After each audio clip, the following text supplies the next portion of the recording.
नमस्कार, आप देख रहे हैं न्यूज इंडिया। आपके साथ मैं हूं अर्चना सिंह और बुलेटिन की शुरुआत इस वक्त की बड़ी खबर से। यूपी में चुनाव से पहले पीएम मोदी की धुआंधार रैलियां हो रही हैं। अगले 10 दिन में 4 बार यूपी दौरे पर जाएंगे प्रधानमंत्री, यानी अगले 10 दिन के अंदर 4 दिन यूपी में रहेंगे प्रधानमंत्री नरेंद्र मोदी। 18 दिसंबर से 28 दिसंबर तक यूपी में रहेंगे प्रधानमंत्री मोदी। 4 दिन जाएंगे। 18 दिसंबर को शाहजहांपुर में गंगा एक्सप्रेसवे की आधारशिला रखेंगे प्रधानमंत्री नरेंद्र मोदी। 21 दिसंबर को प्रयागराज जाएंगे प्रधानमंत्री मोदी। 23 दिसंबर को अपने संसदीय क्षेत्र वाराणसी एक बार फिर जाएंगे पीएम मोदी और 28 दिसंबर को कानपुर जाएंगे पीएम मोदी। तो अगले 10 दिन में 4 दिन प्रधानमंत्री का कार्यक्रम यूपी में रहने वाला है, जिसमें वो 23 दिसंबर को वाराणसी जाएंगे, 18 दिसंबर को शाहजहांपुर में गंगा एक्सप्रेसवे का उद्घाटन करेंगे, 21 दिसंबर को प्रयागराज में होंगे प्रधानमंत्री नरेंद्र मोदी, 23 दिसंबर को अपने संसदीय क्षेत्र वाराणसी जाएंगे। इसके अलावा 28 दिसंबर को कानपुर जाएंगे प्रधानमंत्री नरेंद्र मोदी। यानी चुनाव को देखते हुए बैक टू बैक प्रधानमंत्री के प्रोग्राम हैं। लगातार 4 दिन यूपी में रहेंगे अगले 10 दिनों में प्रधानमंत्री नरेंद्र मोदी।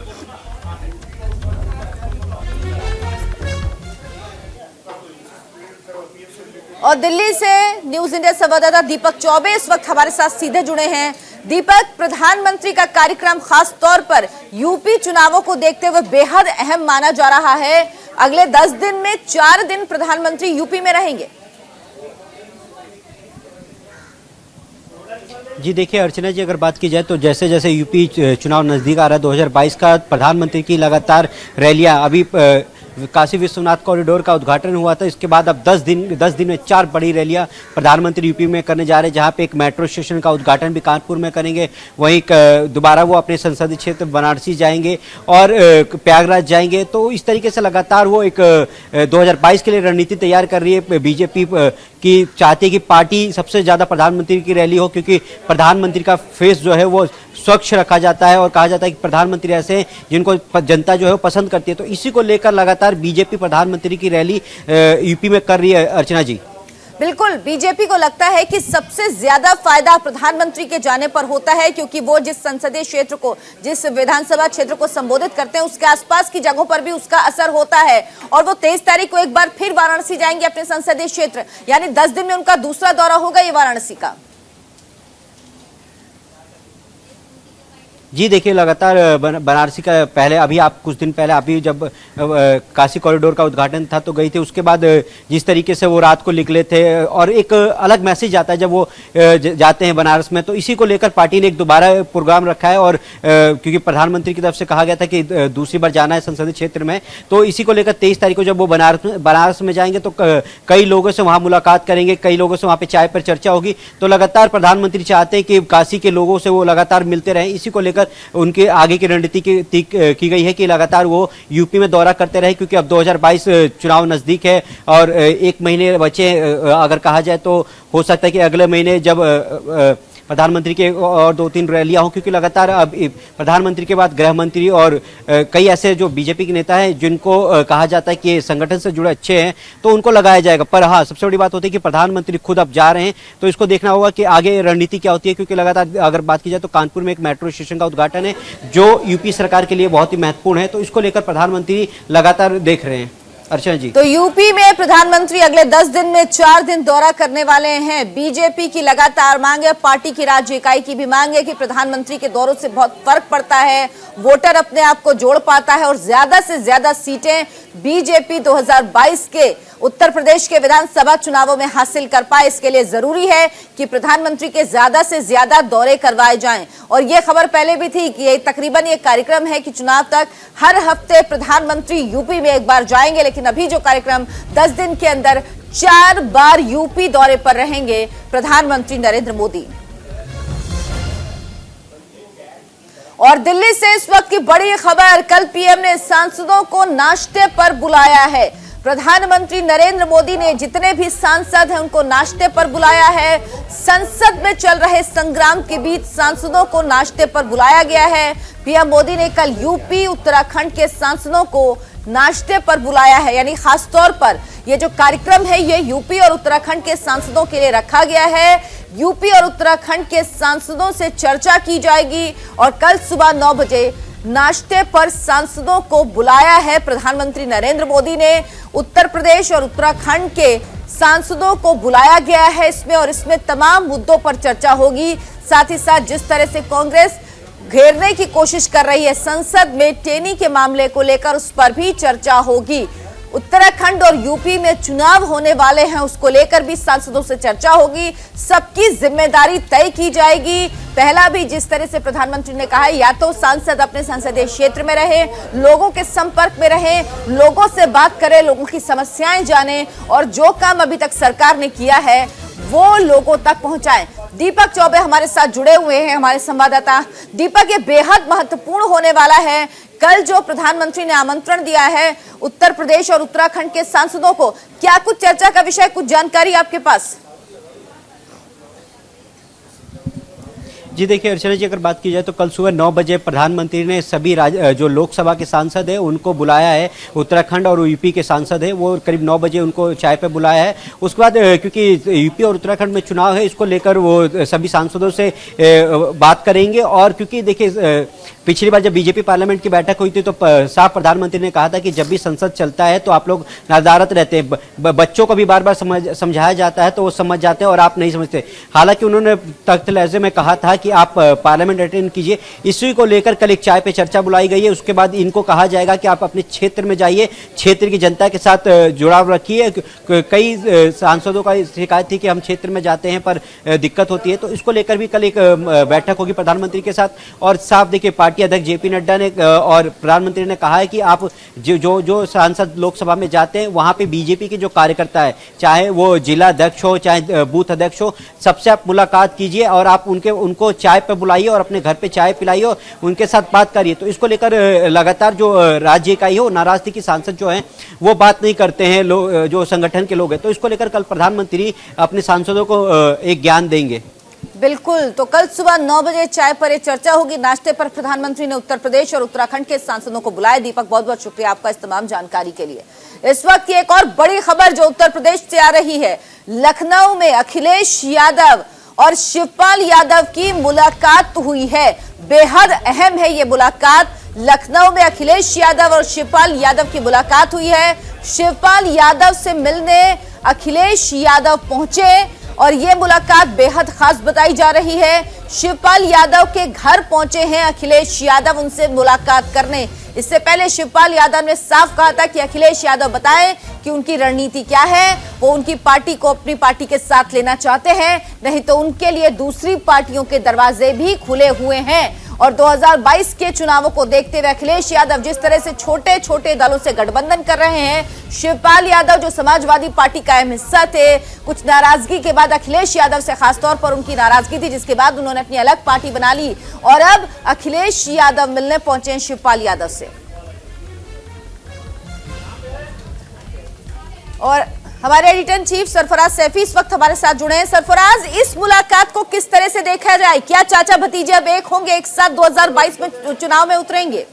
देखिए बिल्कुल अर्चना, और इसमें कोई संदेह नहीं है, क्योंकि जिस तरीके से मुलायम सिंह यादव ने अपने भाई शिवपाल यादव और बेटे अखिलेश यादव के बीच में एक बड़ी कड़ी बंद करने की कोशिश की थी और उसके बाद जो मुलाकात संभव हुई है, क्योंकि आपको याद होगा कि पिछले कई सालों से इस परिवार में नाराजगी थी, खासतौर से शिवपाल यादव और अखिलेश यादव में। लेकिन अब जब उनकी नाराजगी की खबरें मार्केट में आई और लगातार मीडिया से ही बातचीत करते रहे तो ये बात साफ हो गई थी ये एक नहीं हो पाएंगे। लेकिन शिवपाल यादव ने इस पूरे मामले को लेकर अपने बड़े भाई और अपने राजनीतिक गुरु मुलायम सिंह यादव साहब से बातचीत की थी। उन्होंने कहा था कि इसकी मीडिएटिंग होगी। आखिरकार जो अब जानकारी मिल रही है वो पिछले 15 से 20 मिनट के बीच हो गया है।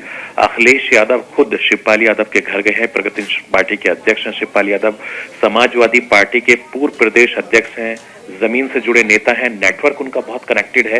तो शिवपाल यादव को कहीं ना कहीं और अखिलेश यादव के साथ मिलकर बहुत फायदा होने वाला है, क्योंकि अखिलेश यादव छोटी छोटी पार्टियों के साथ जब गठबंधन कर रहे हैं उसमें एक बड़ी राजनीति और बड़ी रणनीति यहां पर देखने को मिलेगी, क्योंकि अखिलेश यादव का शिवपाल के घर पहुंचना इस बात का इशारा करता है कि अब कुछ इनके अंदर जो चल रहा था वो बिल्कुल नॉर्मल हो जाएगा, क्योंकि लखनऊ में शिवपाल यादव के घर पर मुलाकात चल रही है और इस मुलाकात के जो मायने हैं वो बेहद अहम है, क्योंकि विरोधी जो पार्टियां थी वो ये नहीं चाहती थी कि अखिलेश यादव शिवपाल यादव एक हो जाए। अगर शिवपाल यादव अखिलेश यादव एक हो जाएंगे तो उत्तर प्रदेश की जो सियासी जो लड़ाई इस वक्त चल रही है, तमाम जो पॉलिटिकल पार्टीज हैं, उनमें एक बहुत बड़ी चीज उभर के आएंगी, क्योंकि अखिलेश यादव का अपना जनाधार है, शिवपाल यादव का अपना जनाधार है, क्योंकि प्रगतिशील पार्टी में जिस तरीके से काम कर रहे थे लगातार शिवपाल यादव, उससे साफ है कि अखिलेश के और शिवपाल के आने से उत्तर प्रदेश में सियासी तस्वीर पूरी तरीके से बदल जाएगी। क्योंकि आज की जो मीटिंग है, इस मीटिंग के बहुत अहम मायने हैं, क्योंकि शिवपाल यादव लगातार इस बात को कहते रहे कि जो उनकी पार्टी के लोग हैं, उनकी पार्टी के जो नेता हैं, उनको सहसम्मान पार्टी में जगह मिलनी चाहिए, बात हो जाएगी। लेकिन जब जब भी अखिलेश यादव से बातचीत करते हैं तो वो मना करते रहे। लेकिन ऐसी बात यह है कि अब चूंकि जो मुलाकात इस वक्त चल रही है लखनऊ में शिवपाल यादव के घर पर अखिलेश यादव की, तो इस सम्मान की लड़ाई है, क्योंकि शिवपाल यादव जसवंत सिंह से आपको मालूम है कि चुनाव लड़ते रहे हैं। वहां समाजवादी पार्टी ने अपना कैंडिडेट खड़ा करने से इनकार कर दिया था कि वो हमारे चचा की सीट है, वहां पर वही लड़ेंगे, समाजवादी पार्टी का कैंडिडेट नहीं होगा। लेकिन अब ऐसे में अगर चाचा को सम्मान मिलेगा, यानी अखिलेश यादव के जो चाचा हैं शिवपाल यादव का समाजवादी पार्टी में उनको सम्मान लाया जाएगा, तो समाजवादी पार्टी और प्रगतिशील जो पार्टी है जो शिवपाल यादव की है, उसका जब विलय होगा तो उसमें एक बहुत बड़ा फायदा होगा। जो समाजवादी पार्टी का जो कैडर था, जो टूटकर अखिलेश यादव से टूटकर समाजवादी पार्टी से टूटकर शिवपाल यादव के पास चला गया, उसमें बहुत बड़ा बेनिफिट हो जाएगा। तो उम्मीद यह है कि मुलाकात अभी थोड़ी देर और चलेगी। इस मुलाकात के जो मायने निकलकर सामने आएंगे उस पर हम सबकी नजर रहेगी। अर्चना। सरफराज, जिस तरह से आपने भी कहा कि अखिलेश यादव आज मिलने पहुंचे तो इसके अलग मायने हैं। शिवपाल यादव तो लंबे समय से कोशिश कर रहे थे अखिलेश यादव और उनके बीच, यानी समाजवादी और उनकी पार्टी के बीच गठबंधन हो जाए, लेकिन अखिलेश यादव की तरफ से कभी भी पॉजिटिव संकेत नहीं मिले। क्या माना जाए, अब अखिलेश यादव को भी एहसास है कि अगर उन्हें बीजेपी को हराना है, अपनी सरकार बनानी है, तो छोटे छोटे दलों के अलावा उन्हें अपने चाचा, जो एक लड़ाई के बाद, आपसी मनमुटाव के बाद अलग हुए थे, उनको साथ लेकर चलेंगे तो राह थोड़ी आसान होगी। जानती हैं कि जिस तरीके से इस घर में, इस परिवार में लड़ाई हुई थी वो जग जाहिर है, और वो लड़ाई, घर की लड़ाई निकलकर बाहर सड़कों तक आ गई थी, हमने सबने देखा। और आपको याद होगा कि जो एमएलसी हैं आशु मलिक, उस वक्त उन्होंने बीच में काफी मीडिएटिंग की थी अखिलेश यादव को लेकर, आजम खान से लेकर तमाम जो पार्टी के दूसरे नेता थे, उन्होंने बहुत मीडिएटिंग की थी, लेकिन चूंकि नहीं हुई थी, क्योंकि अब उस पार्टी में जब अमर सिंह जिंदा थे तब उन्होंने तमाम तरह की बातें कही थी, तमाम तरह की बात कही थी। मुलायम सिंह यादव से लेकर शिवपाल यादव से उनके बहुत ताल्लुकात थे, और लड़ाई की वजह ही बहुत पुरानी है, आप जानते हैं, तमाम जानते हैं। लेकिन वो दौर भी खत्म हो गया, और जिस तरीके से मुलायम सिंह यादव ने एक बार फिर से इस परिवार को एक करने की कोशिश की है, मुझे नहीं लगता कि अब इस परिवार को कोई बिखेर पाएगा, क्योंकि जिस तरह की फाइट इस परिवार में हमने पिछले कई सालों में देखी, जो लड़ाई घर की थी वो बाहर सड़कों पर आ गई, हर तरह की बातें बाहर आ गई, तो चाचा भतीजे की ये जोड़ी अगर मिल जाती है तो उत्तर प्रदेश में समाजवादी पार्टी को बहुत ज्यादा फायदा होगा। और अर्चना, मैं इसलिए कह सकता हूं क्योंकि शिवपाल यादव पार्टी में बहुत कद्दावर नेता रहे हैं, अध्यक्ष रहे हैं, उनकी गांव, कस्बे, शहर और जिलों में बहुत शानदार पकड़ रही है, उनका अपना एक कैडर है। और सबसे बड़ी बात यह है कि समाजवादी पार्टी और प्रगतिशील समाजवादी पार्टी का एक विलय होने से, यानी उत्तर प्रदेश की सियासत में एक नया अध्याय लिखा जाएगा। जो नाराजगी की बातें हो रही थी, आखिरकार भतीजा था, क्योंकि वो भी उनके बेटे की बराबर था, तो वाकई इतने दिन से जो फाइट चल रही थी, इस बात की उम्मीद थी कि चुनाव के ऐन पहले, ये सोचिए कि अब से 10 से 15 दिन के भीतर उत्तर प्रदेश में आचार संहिता लग जाएगी, उससे पहले शिवपाल यादव के घर पहुंचना अखिलेश यादव का, उनसे मुलाकात करना, तो ये मुलायम सिंह यादव का ही एक करिश्मा है, क्योंकि वो बहुत कद्दावर नेता हैं, बहुत राजनीति के माहिर खिलाड़ी हैं, और जिस तरीके से इस पूरे परिवार को एक करने की जो पहल मुलायम सिंह यादव ने की है, उसका फायदा समाजवादी पार्टी को मिलेगा। और इनको मालूम है कि सत्ता से बाहर रहने का दुख क्या होता है, क्योंकि आपने देखा कि जो घर की लड़ाई थी वो बाहर तक आ गई और पूरे परिवार में फूट पड़ गई। लेकिन अब जब गठबंधन होगा या प्रगतिशील समाजवादी पार्टी अगर शिवपाल की पार्टी समाजवादी पार्टी में शिफ्ट हो जाती है तो समाजवादी पार्टी को जाहिर तौर पर बहुत फायदा होगा और चुनाव लड़ने के लिए बहुत अच्छे तरीके से ये दोनों ही चचा भतीजे बहुत अच्छे तरीके से लड़ेंगे। लेकिन अब इसमें देखने वाली बात यह होगी कि शिवपाल यादव की बात भतीजे कितने मानते हैं।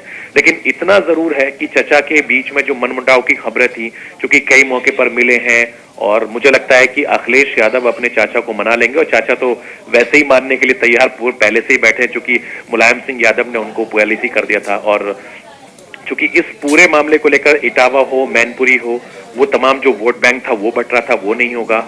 और उसके बाद में जो अखिलेश यादव कई बार कह चुके हैं वो अपने चाचा को निराश नहीं करेंगे, तो पश्चिमी उत्तर प्रदेश में और पूर्वांचल में यानी शिवपाल यादव का एक बहुत शानदार कैडर है। और आप सोचे कि जिस वक्त अखिलेश यादव यहाँ पहुंचे हैं, इनके घर पर पहुंचे हैं शिवपाल के, तो प्रगतिशील पार्टी के जो तमाम नेता कार्यकर्ता उनके घर पहुंच गए हैं और लोगों में खुशी है। और आप देखिए, हो सकता है कि जब चाचा भतीजे दोनों बाहर निकलेंगे, मीडिया से मुखातिब होंगे, मीडिया से बातचीत करेंगे, तो बहुत कुछ हो जाएगा। तो मुझे उम्मीद है कि या तो इस मीटिंग के बाद, नहीं तो दूसरी मीटिंग के बाद जरूर होगी। और मुझे लगता है कि जब अखिलेश यादव ने जब चुनावी सफर शुरू किया था, तो आपने देखा था अर्चना कि वहां पर मुलायम सिंह यादव से आशीर्वाद लेने के लिए गए थे। तब इसी तरीके से शिवपाल यादव ने अपना चुनावी रथ तैयार किया था, वो भी मुलायम सिंह यादव साहब से आशीर्वाद लेने के लिए गए थे, चूंकि एक दोनों की वो राजनीति गुरु हैं। और ऐसे में समाजवादी पार्टी का और प्रगतिशील समाजवादी पार्टी का एक होना, यानी दोनों पार्टी के कार्यकर्ताओं के लिए एक बहुत बड़ी बात होगी। अब मसला यहां दो तरीके का फंसेगा। एक, चूंकि शिवपाल यादव कहेंगे कि भाई मेरे इतने सारे लोग हैं जो इतने साल से मेरे मेहनत कर रहे हैं, उनको टिकट दिया जाए। अब उन जगहों पर क्या अखिलेश यादव तैयार होंगे, ये एक बड़ी बात है। जो मुझे एक पेच फंसता नजर आएगा वो यही होगा, क्योंकि शिवपाल यादव जिससे भी कमिटमेंट करते हैं वो पूरा जरूर करते हैं, उनकी एक आदत है। और चचा के नाम से वो पूरे कार्यकर्ताओं में मशहूर हैं, क्योंकि उनके जितने कार्यकर्ता हैं, जितने लोग हैं, उनको चचा कह के ही बुलाते हैं। तो ऐसे में जब वो उनके साथ आएंगे और जो लोग उनके साथ मेहनत कर रहे हैं उनको कितने टिकट मिलेंगे, कहां से मिलेंगे, ये आपसी परिवार के अंदर बैठकर ऊपर नीचे हो जाएगा। तो मुझे लगता है कि मुलायम सिंह यादव इसमें बहुत बेहतरीन तरीके से एक बहुत बड़ी पारी निभाएंगे। और ये उन्हीं का ही नतीजा, उन्हीं की कोशिश है, उन्हीं की पहल का है कि तमाम जो नाराजगी थी इस परिवार के अंदर अखिलेश यादव में और शिवपाल यादव में, वो दूर हो जाएंगे। और ये हो सकता है कि इस परिवार की पार्टी का या रणनीति का एक हिस्सा भी हो। सरफराज, एक सवाल ये भी उठता है कि क्या जो शिवपाल यादव की प्रगतिशील समाजवादी पार्टी और समाजवादी पार्टी, इन दोनों का विलय हो जाएगा, या फिर अपनी अलग पार्टी रखकर शिवपाल यादव गठबंधन करेंगे समाजवादी पार्टी के साथ? मुझे नहीं लगता। मुझे लगता है कि अगर विलय होगा या गठबंधन करेंगे, दोनों ही चीजें मुमकिन है। लेकिन जहां तक मैं समाजवादी पार्टी के नेताओं को, समाजवादी पार्टी की सियासत को जानता हूं, तो मुझे लगता है कि जब ये बात बनेगी और ये बात जब मुलायम सिंह यादव के पास जाएगी, तो मुलायम सिंह यादव साहब एक ही कहेंगे कि शिवपाल तुम अपना छोड़ो और अखिलेश तुम छोड़ो, समाजवादी पार्टी में रहो, एक परिवार हो, एक हिस्सा हो, आप इसी में लड़ो। तो हो सकता है कि उनको सह सम्मान कोई अच्छा पद दे दिया जाए कि अगर सरकार बनती है तो हम आपको इस चीज का ऑफर करेंगे। ये एक पारिवारिक मामला है और ये परिवार की लड़ाई थी, और वो लड़ाई में तीसरे लोगों ने बड़ा फायदा उठाया, जो हमेशा हर परिवार में होता है। तो मुझे लगता है कि अखिलेश यादव भी इतने दिन से समझ गए हैं कि इस वक्त जो माहौल चल रहा है, क्योंकि बीजेपी ने जिस तरीके से तमाम जो पॉलिटिकल पार्टियों को एकदम सिरे से साइड कर दिया है, उसका ये फायदा यहां पर मिल सकता है। तो हो सकता है कि इसमें गठबंधन भी हो सकता है, इसमें विलय भी हो सकता है। और अगर ये बात मुलायम सिंह यादव तक जाएगी तो इसमें हो सकता है कि वो वापस समाजवादी पार्टी में घर वापसी भी कर सकते हैं, क्योंकि तीनों ही चीजें मुमकिन है। विलय भी कर सकते हैं, गठबंधन भी कर सकते हैं और समाजवादी पार्टी में वापसी कर सकते हैं। ये चचा भतीजे की मुलाकात है, घर का मामला है। हो सकता है कि मान मुनव्वल के बीच में तमाम डील हो जाए, चचा जो आप कहेंगे मैं कर लूंगा, भतीजे जो आप कहेंगे मैं वो कर लूंगा। अभी ये मसला वो चल रहा है और ये बात मुलायम सिंह यादव तक जरूर जाएगी। अर्चना, बहुत बहुत धन्यवाद सरफराज आपका इस तमाम बातचीत के लिए। तो ये बैठक जब खत्म होगी, अपडेट इससे जुड़ा हम आपको देंगे। इस वक्त की बड़ी खबर हम आपको बता रहे हैं, लखनऊ में शिवपाल यादव और अखिलेश यादव की मुलाकात हो रही है। शिवपाल यादव से मिलने अखिलेश यादव शिवपाल यादव के घर इस वक्त पहुंचे हैं और ये मुलाकात शिवपाल यादव के घर पर हो रही है। अखिलेश यादव शिवपाल यादव से मिलने उनके घर पहुंचे हैं। इस मुलाकात को बेहद अहम माना जा रहा है। 2022 के उत्तर प्रदेश विधानसभा चुनावों से पहले ये मुलाकात बेहद अहम है। अखिलेश यादव सभी छोटी छोटी पार्टियों से गठबंधन कर रहे हैं। शिवपाल यादव जो समाजवादी पार्टी का अहम हिस्सा थे, कुछ नाराजगी के बाद वो पार्टी छोड़कर चले गए और उन्होंने अपनी पार्टी बना ली थी। लंबे समय से वो कोशिश कर रहे थे, ऐसे संकेत दे रहे थे कि वो समाजवादी पार्टी के साथ आना चाहते हैं। कुछ दिन पहले उन्होंने अल्टीमेटम भी दिया था कि अगर अखिलेश यादव उनसे बात नहीं करते तो उनके लिए दूसरी पार्टियों के दरवाजे खुले हुए हैं। लखनऊ से नीरज मिश्रा इस वक्त हमारे साथ जुड़े हैं। नीरज, ये बताइए कि कब पहुंचे, कितनी देर पहले अखिलेश यादव पहुंचे हैं और क्या उनके साथ कोई और भी है? इस मुलाकात के क्या मायने निकाले जाएं? जी हाँ, देखिए, विधानसभा 2022 का जो चुनाव है उसको लेकर समाजवादी पार्टी और खासतौर पर जो समाजवादी पार्टी के सुप्रीमो है अखिलेश यादव, वो लगातार तमाम गठबंधन कर रहे थे, तमाम लोगों से मिल रहे थे। और उसमें सबसे बड़ी बात जो बार बार निकल कर आ रही थी वो ये थी कि वो अपने चाचा से कब मिलेंगे। और आज वो दिन है, हम शिवपाल यादव के घर के बाहर खड़े हुए हैं। ये वो नजारा है, देखिए, तमाम समाजवादी पार्टी के कार्यकर्ता भी आ चुके हैं यहाँ पर। और अखिलेश यादव की जो मीटिंग है वो पिछले 30 मिनट से ज्यादा समय से चल रही है अपने चाचा के साथ। और ये काफी वक्त बाद ये समय आया है कि जब अखिलेश यादव उनके घर पर जाकर उनसे मिल रहे हैं। चूंकि 2017 के वक्त जिस तरह से तल्खियां दोनों पार्टियों में आ गई थी, अलग अलग पार्टियां बन गई थी, उसके बाद से माना जा रहा था कि शायद इन दोनों की राहें अलग हो। दोनों ने अपने अपने चुनाव भी लोकसभा के अलग अलग लड़े थे। लेकिन अब 2022 का चुनाव, जिसमें अखिलेश यादव कोई भी ऐसा पॉइंट नहीं छोड़ना चाहते जहां पर उन्हें नुकसान उठाना हो। और उसमें सबसे ज्यादा मजबूत अगर कोई गढ़ है तो वो है शिवपाल सिंह यादव का, क्योंकि जो पुराने कार्यकर्ता हैं वो शिवपाल यादव से अभी भी लगातार जुड़े हुए हैं। तो कहीं ना कहीं जो नाराजगी है उसको दूर करने के लिए, समाजवादी पार्टी को सत्ता तक पहुंचाने के लिए तमाम प्रयास जो कर रहे हैं, उसी की एक कड़ी में आज सबसे बड़ा प्रयास अगर कहा जाए अखिलेश यादव का तो गलत नहीं होगा। हम उन्हीं के घर के बाहर खड़े हैं। तमाम कार्यकर्ता जो समाजवादी पार्टी के थे वो भी यहाँ पर आ चुके हैं। हम उनसे भी बात करने की कोशिश करते हैं। सर, आज जिस तरह से आपके नेता अखिलेश यादव यहाँ आए हैं, उस पर क्या कहना है? शिवपाल यादव जी से मुलाकात हुई, कहीं न कहीं मेरे राष्ट्रीय अध्यक्ष जी का बहुत बड़ा और अभेदनीय फैसला रहा है। और वैसे भी वो मार्गदर्शक के रूप में चाचा पिता हैं, तो उनको प्रणाम करना, उनके साथ मिलना, उनके दुख सुख में सहभागिता जताना उनकी बड़ी कामयाबी है। कहीं न कहीं यदि चाचा का सहयोग हो जाता है तो बहुत बड़े पैमाने में 403 जो विधानसभाएं हैं, हम लोग 350 से 51 से पार जाकर के बड़ी संख्या में जीत हासिल करके पूर्ण बहुमत में सरकार बनाएंगे। कहीं न कहीं विरोधियों पर पूरी नकेल कसने का, उनके कुकर्मों का हम लोग जोरदार। तो ये समाजवादी पार्टी के तमाम कार्यकर्ता हैं जो काफी उत्साहित हैं। चूंकि अगर इस रोड की बात करें जहां पर शिवपाल यादव जी का मकान है, यहां पर समाजवादी पार्टी का कार्यालय भी है, मुलायम सिंह यादव का बगल में आवास भी है, अखिलेश यादव का भी आवास है। हालांकि ये सभी चीजें पास पास है, लेकिन दिलों की जो दूरियां थी वो अभी बढ़ी थी। और आज बिल्कुल नीरज, और अब कोशिश की जा रही कि दिलों की ये दूरियां कम की जाएं। और अब चुनाव क्योंकि आ रहे हैं 2022 की, और अखिलेश यादव किसी तरह का कोई रिस्क नहीं लेना चाहते। उनको पता है कि मुकाबला जिससे है वो बेहद स्ट्रांग पार्टी है, इसीलिए छोटी छोटी पार्टियों को साथ ले रहे हैं। और फिर शिवपाल यादव तो चाचा हैं उनके, और एक समय पे समाजवादी पार्टी का अहम हिस्सा भी थे। बहुत बहुत शुक्रिया।